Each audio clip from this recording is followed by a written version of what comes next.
Labadiena, gerbiami ministrai. Pradedame šios dienos vyriausybės pasitarimą ir posėdį. Pradėsime nuo pasitarimo. Prieš akis turite darbotvarkę. Ar galime pritarti darbotvarkiai? Nėra pastabų pasiūlymų? Nėra. Gerai. Darbotvarkiai pritarta ir šiandien darbotvarkėje turime 3 klausimus. Lietuvos pozicijos, kuriom viskas pritarė, apsvarstė ir šiandien mums siūlo svarstyti be platesnio aptarimo. Taigi pirmas klausimas dėl Lietuvos Respublikos pozicijų, dėl klausimų svarstomų 26 metų kovo 5-6 dienomis ES Teisingumo ir Vidaus reikalų tarybos posėdyje. Ar galima pritarti bendrų sutarimų? Galima pritarta. Antras klausimas dėl Lietuvos Respublikos pozicijų, dėl klausimų svarstomų 26 metų kovo 9 dieną ES užimtumo, socialinės politikos, sveikatos ir vartotojų reikalų tarybos posėdyje. Ar yra prieštaraujančių? Nėra, tuomet pritarta. Ir trečias klausimas dėl Lietuvos Respublikos pozicijų, dėl klausimų svarstomų 26 metų kovo 9 dieną Eurogrupės ir kovo 10 dieną ES ekonomikos ir finansų reikalų tarybos posėdžiuose. Ar yra prieštaraujančių? Nėra, pritarta. Vyriausybės pasitarimas baigtas ir pereiname prie vyriausybės posėdžio. Šiandien vyriausybės posėdyje darbotvarkėje turime nemažai klausimų. Prieš akis vėlgi turite darbotvarkę. Ar turite pastabų pasiūlymų darbotvarkei? Ne, bet turiu aš. Jeigu jūs neprieštaraujat, norėčiau antrą klausimą išbraukti šiandien ir perkelti į kitą vyriausybės posėdį. Ar galite pritarti tam? Tuomet galime pritarti visai darbotvarkei su pakeitimu ir pradedame darbą. Turime kaip tradiciškai A ir B dalį. A dalyje trumpiau priimsim sprendimus ir B dalyje plačiau aptarsime klausimus. A dalyje turime 13 klausimų, B dalyje 4. Ir pradėkime. Pirmas klausimas dėl Žemės įstatymo 9 straipsnio pakeitimo įstatymo projekto. Projektas yra numatytas Seimo pavasario sesijos darbų programoje. Svarbus, ar yra prieštaraujančių? Nėra, tuomet priimta. Trečias klausimas dėl Švietimo įstatymo 2, 56 ir 58 straipsnių pakeitimo įstatymo projekto. Teikiama vyriausybės išvada Seimui. Ar yra prieštaraujančių? Nėra, tuomet priimta. Ketvirtas klausimas dėl akcizų įstatymo 69 straipsnio pakeitimo įstatymo projekto. Teikiama vyriausybės išvada Seimui. Ar yra prieštaraujančių? Nėra, tuomet priimta. Penktas klausimas dėl pagalbinio apvaisinimo įstatymo 1, 3, 5 ir kitų straipsnių pakeitimo įstatymo projekto. Teikiama vyriausybės išvada Seimui. Ar yra prieštaraujančių? Nėra, tuomet priimta. Šiandien Seimo pirmininkas mūsų visus vyriausybės narius pagyrė, kad dirbame efektyviai, konstruktyviai ir mažėja skolas dėl vyriausybės išvadų. Tai galime to pasiekimu tikrai džiaugtis. Tai judam toliau. 6 klausimas dėl statybos įstatymo 11.1, 12, 17, 22 straipsnio pakeitimo įstatymo projekto. Teikiama vėlgi vyriausybės išvada Seimui. Ar yra prieštaraujančių? Ne, tuomet priimta. 7 klausimas dėl leidimų tarnauti kitos valstybės tarnyboje. Ar yra prieštaraujančių? Nėra, tuomet priimta. 8 klausimas dėl valstybės turto perdavimo Palangos miesto savivaldybės nuosavybėn. Ar yra prieštaraujančių? Nėra, tuomet priimta. 9 klausimas dėl ilgalaikio materialiojo turto perdavimo Palangos miesto savivaldybės vėlgi nuosavybėn. Ar yra prieštaraujančių? Nėra, priimta. 10 klausimas dėl valstybės nekilnojamo turto perdavimo Lietuvos kariuomeniai valdyti, naudoti ir disponuoti juo pasitikėjimo teise. Ar yra prieštaraujančių? Nėra, tuomet priimta. 11 klausimas dėl ilgalaikio materialiojo turto perdavimo savivaldybių nuosavybėn. Ar yra prieštaraujančių? Ne, tuomet priimta. 12 klausimas dėl lygių galimybių įstatymo pakeitimo įstatymo projekto. Įstatymo projektas vėlgi yra numatytas Seimo pavasario sesijos darbų programoje. Ar yra prieštaraujančių? Nėra, tuomet priimta.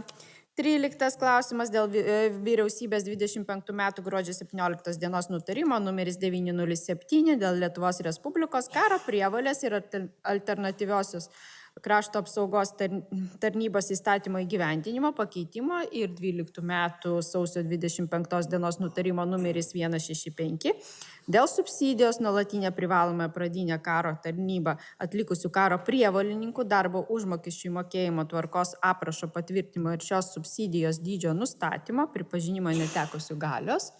Ar yra prieštaraujančių? Nėra, priimta. A dalį baigėme, pereiname į B dalį, kur klausimai bus pristatyti plačiau. Ir pradedame nuo 14 klausimo. Tai dėl Laimono Talat Kelpšos skyrimo Lietuvos Respublikos nepaprastuoju ir įgaliotoju ambasadorium Nyderlandų karalystėje ir Lietuvos Respublikos nuolatiniu atstovu prie cheminio ginklo uždraudimo organizacijoje. Ir šį klausimą pristatys, kaip matau, Užsienio reikalų viceministras Sigitas Mitkus. Prašau, viceministrė. Ačiū gerbiama ministrė pirmininkė, gerbiami kabineto nariai, kolegos. Tai Lietuvos Respublikos užsienio reikalų ministerija parengė ir teikė Lietuvos Respublikos vyriausybės nutarimo dėl teikimo Respublikos prezidentui skirti Laimoną Talat Kelpšą Lietuvos Respublikos nepaprastuoju ir įgaliotoju ambasadoriumi Nyderlandų karalystėje ir Lietuvos Respublikos nuolatiniu atstovu prie cheminio ginklo uždraudimo organizacijos. Tai yra vienas labiausiai patyrusių turbūt mūsų diplomatų, užėmė ambasadoriaus postus Čekijoje, Šveicarijoje, Indijoje, Nepale. Taip pat vadovavo įvairiems užsienio reikalų ministerijos padaliniams. Kas įdomu, taip pat jam buvo suteikta Lietuvos Respublikos prezidentų vardinė Antano Smetonos stipendija, moka net 8 kalbas, tai čia gal ir sustosiu, gerbama ministrė pirmininkė. Va, kaip tik tai galvoju, kad pavardinsi tas kalbas 8 ir sustojat. Bet aš galvoju, kad gal pats Laimonas dar prisistatys, taip? Prašau, jums žodis. Ačiū gerbiamoji premjerė, gerbiami vyriausybės nariai, dėkoju už parodytą pasitikėjimą ir trumpai apie savo veiklos tikslus Nyderlandų karalystėje.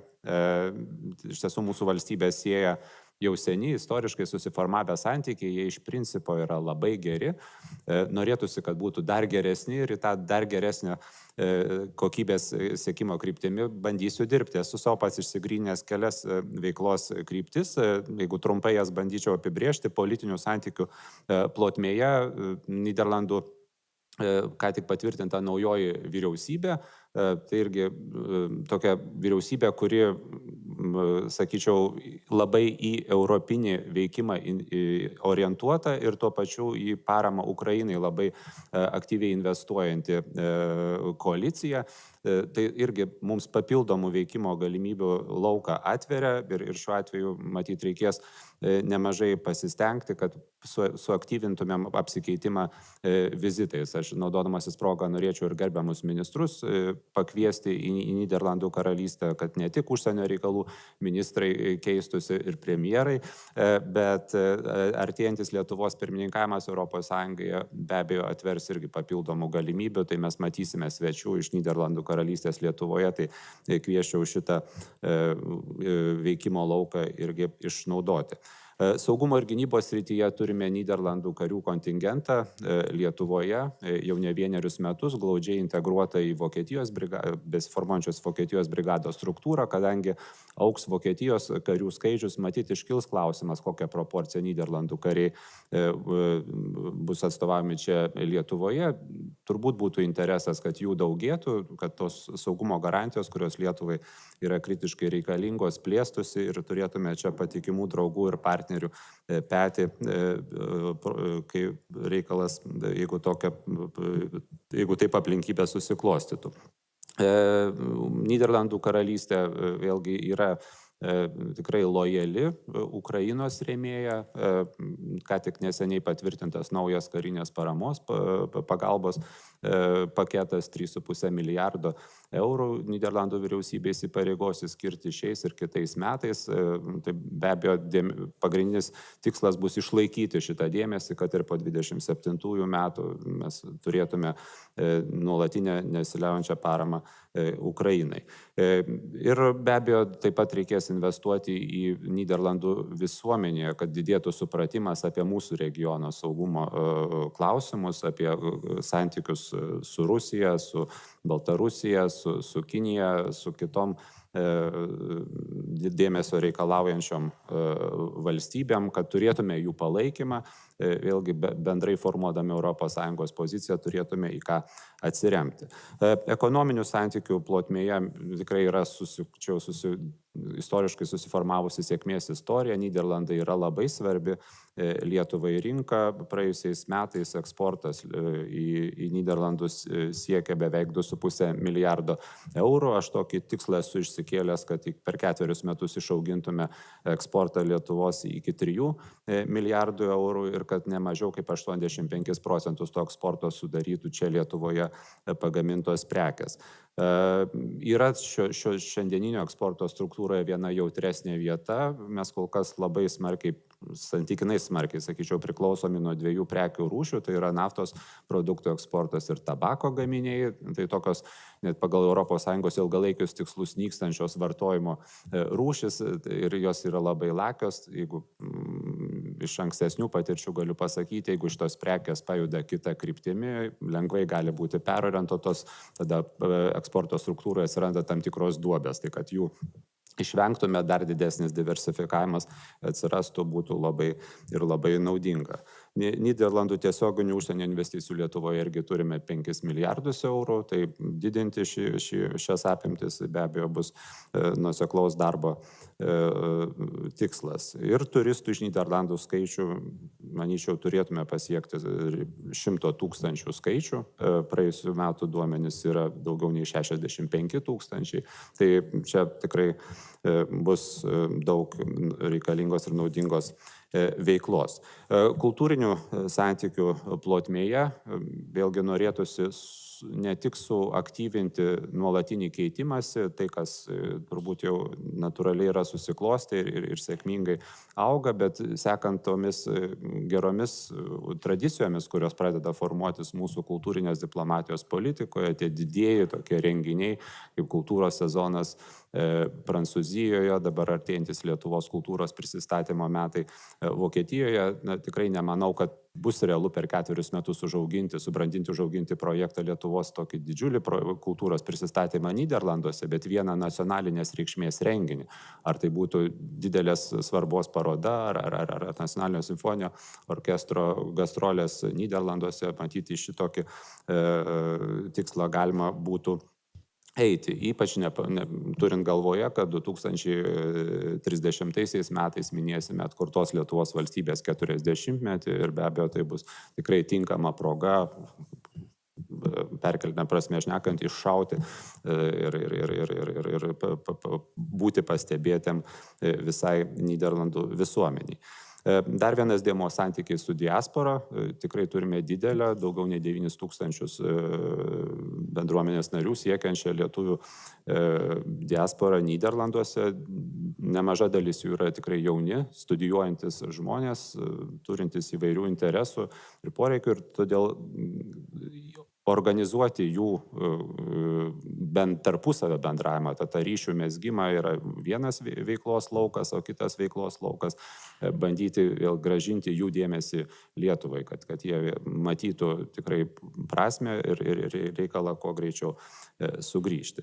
Ir pabaigai tos papildomos akreditacijos prie tarptautinių organizacijų. Viena iš jų yra cheminio ginklo uždraudimo organizacija. Čia jau ne vienerius metus Lietuva gana sėkmingai lyderiauja, burdama kitas valstybės, kad Rusija nebūtų išrinkta į vadovaujančių šitos organizacijos formatus. Tai be abejo tą veiklą reikės tęsti.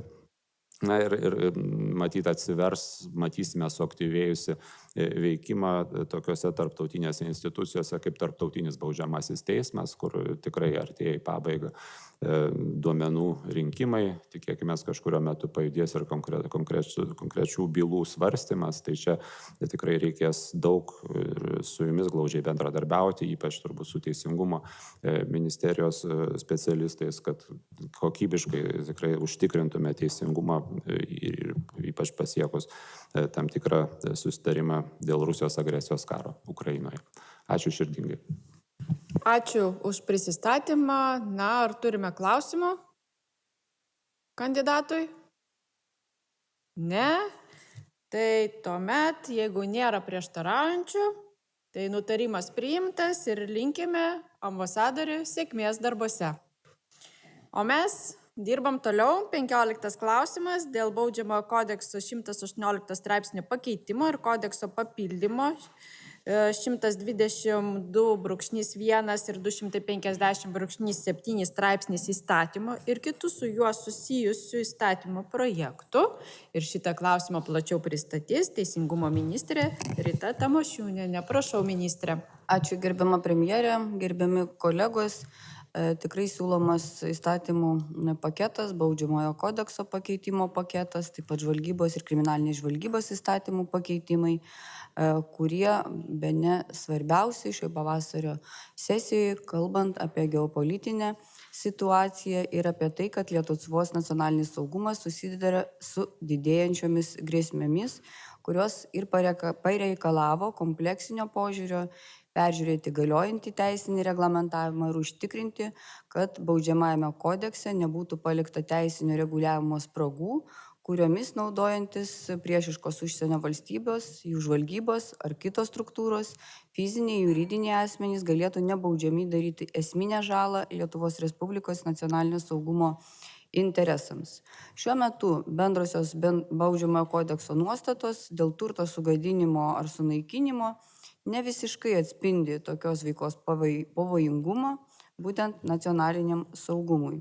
Todėl atsižvelgiant į tai ir suderinę su visomis institucijomis, čia norėčiau padėkoti už bendradarbiavimą, tai Krašto apsaugos ministerijai, Vidaus reikalų ministerijai, Generaliniai prokuratūrai, Valstybės saugumo departamentui, Nacionaliniai teismų administracijai, Prezidento kanceliarijai, kuomet mūsų požiūris į siūlomus pakeitimus tikrai sutapo ir jų prasme reikalingumą įvertino visos institucijos.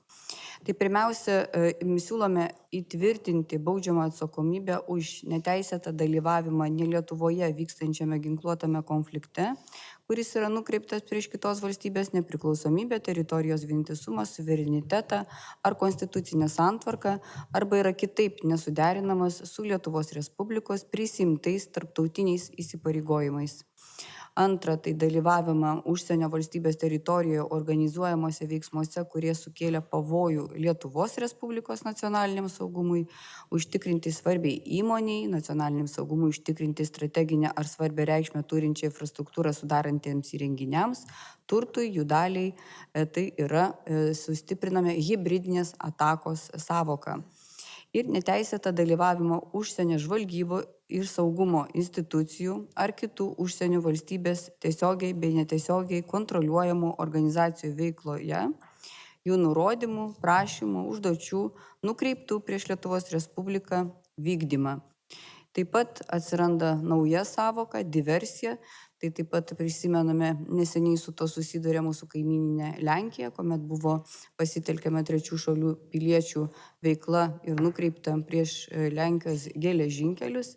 Tai apibrėžiame diversiją, kuri pasireiškia prieš Lietuvos Respublikos interesus nukreipto nacionaliniam saugumui užtikrinti strateginę ar svarbią reikšmę turinčią infrastruktūrą, sudarančią įrenginių, turtų ar jų dalies sunaikinimo, sugadinimo ar kitokių pakenkimų jiems arba nacionaliniam saugumui užtikrinti svarbios įmonės veiklos sutrikdymų.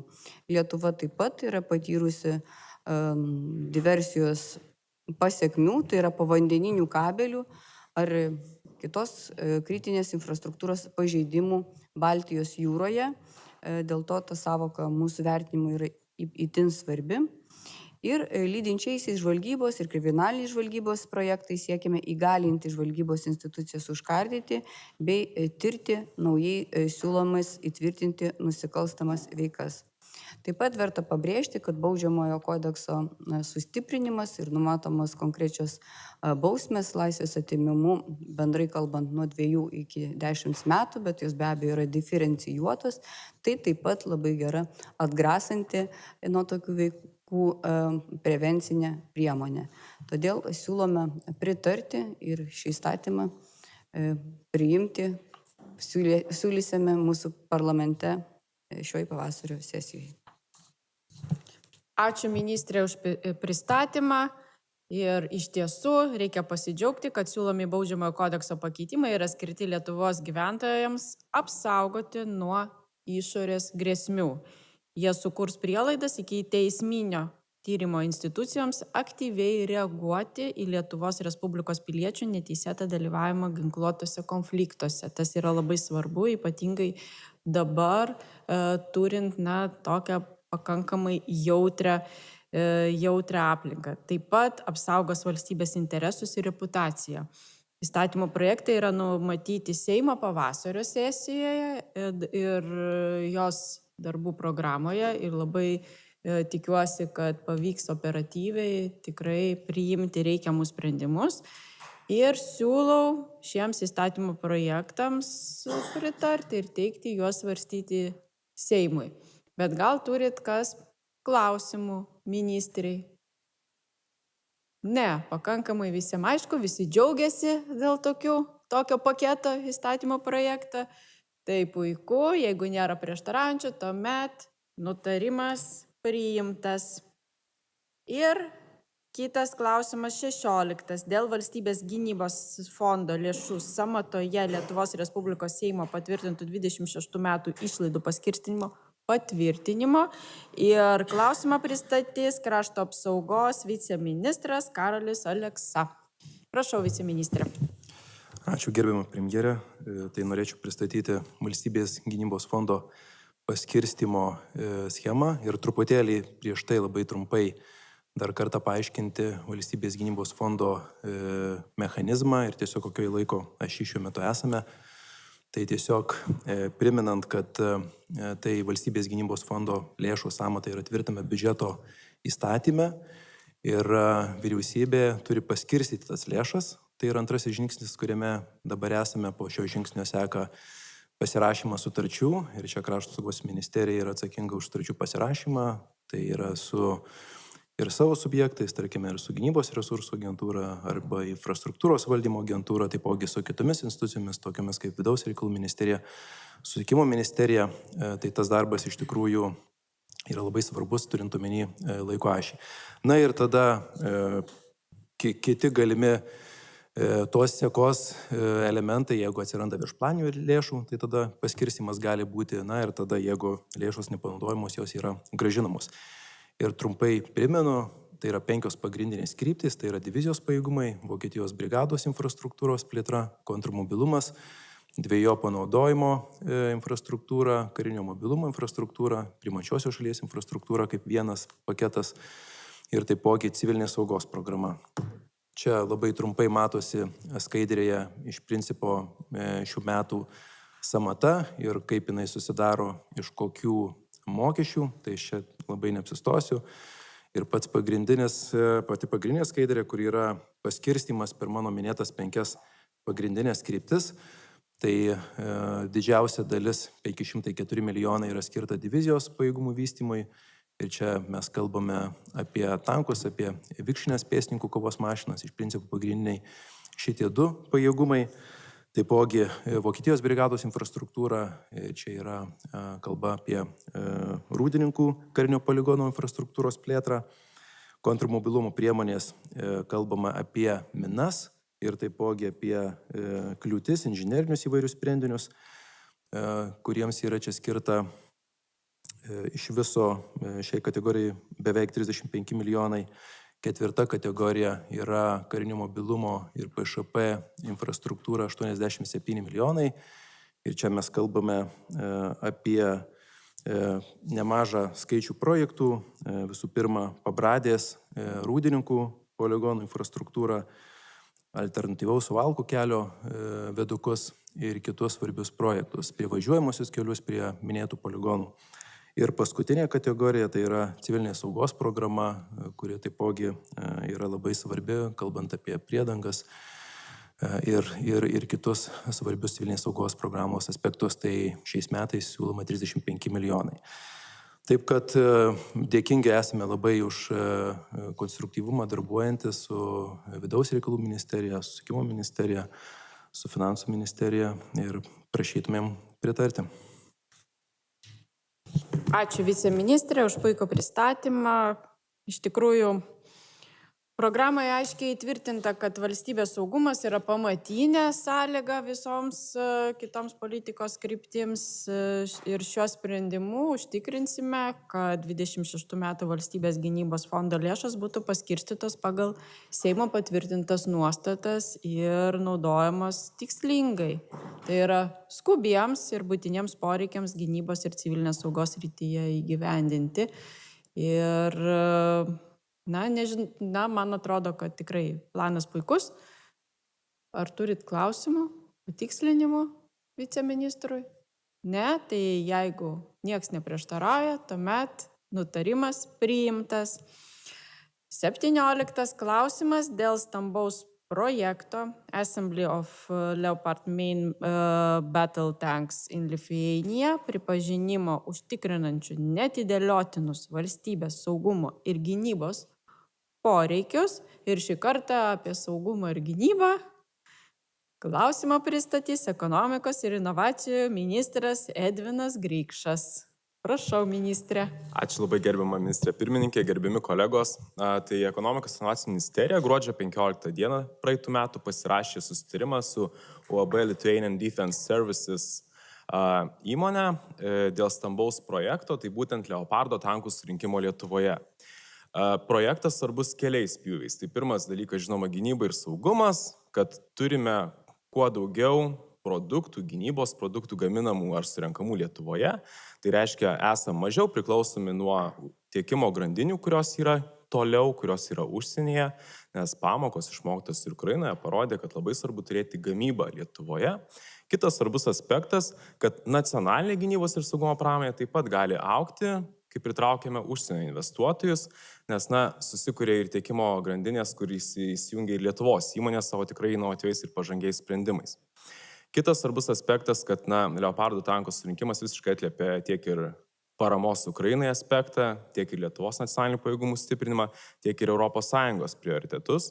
Ir žinoma, tai yra papildomos darbo vietos, tai yra papildomos CAPEX investicijos ir dėka mūsų sukurtos tikrai konkurencingos investicinės aplinkos, kurią mes turime Lietuvoje, kuri dabar tikrai varžosi su centrinės ir rytų Europos kaimynais, mes stambų projektą pripažinę kaip užtikrinančių netidėliotinus valstybės saugumo ir gynybos poreikius, turime žaliąjį koridorių, kuris turi tam tikrus pagreitinimus, nes svarbu, kalbant ir su potencialiais investuotojais, kad viskas nėra tik apie investicijų dydį, bet yra ir apie greitį. Kaip greitai investuotojas gali pradėti gamybą ir kaip greitai savivaldybė gali sulaukti investicijos.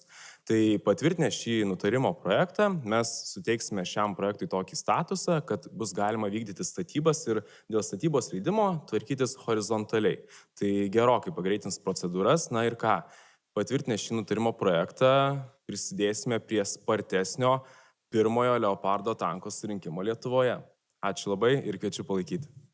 Ačiū, ministrė. Iš tiesų, kai visai neseniai kalbėjom, kad reikia vystyti gynybos pramonę, šiandien jau prieiname prie konkrečių sprendimų ir tikrai prioritetas yra mūsų visos vyriausybės Lietuvoje vykstantis šie procesai. Mes esame suinteresuota šalis, kad Lietuvoje vystytųsi gynybos pramonė įvairiomis kryptimis ir įvairių daiktų, galima taip pasakyti. Tai tikrai džiaugiuosi ir ačiū už šitą puikų rezultatą. Prioritetinė kryptis turi turėti prioritetą. Ir mes matyti neturime daug laiko vystyti šitą idėją, lipti per visus biurokratinius mechanizmus, bet turime sudaryti visas sąlygas, kad idėja taptų realių kūnų kuo greičiau ir kuo kokybiškiau. Tai, gerbimieji, ar turite klausimų, pastebėjimų, gal prieštaraujat šitam projektui? Jeigu ne, tai tuomet nutarimas priimtas ir šios dienos vyriausybės posėdį baigiame. Gražios visiems dienos.